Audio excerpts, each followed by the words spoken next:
Hello বন্ধুরা, আজকে আপনাদের দেখাবো লার্জ মাউস পয়েন্টারের কাজ কি।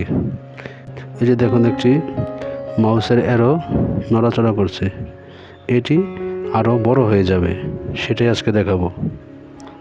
তাহলে ভিডিওটি দেখতে থাকুন। প্রথমে আমাদের সেটিংসে চলে যেতে হবে।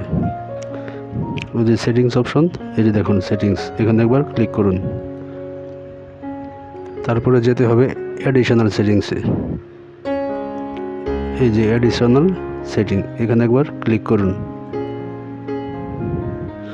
তারপর যেতে হবে অ্যাক্সেসিবিলিটি, এই যে অ্যাক্সেসিবিলিটি, এখানে একবার ক্লিক করুন।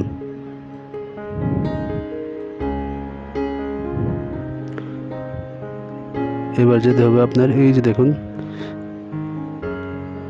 এখানে একবার টাচ করে দিন, এখানে একবার টাচ করুন, ব্যাস।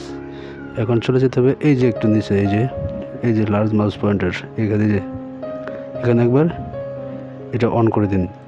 এই দেখুন অ্যারো চিহ্নটি বড় হয়ে গেছে। এটার কাজই হচ্ছে এটা আপনি ইচ্ছা করলে মোবাইলেও ব্যবহার করতে পারবেন। ধন্যবাদ। ভিডিওটি যদি ভালো লাগে লাইক, কমেন্ট এবং সাবস্ক্রাইব করবেন।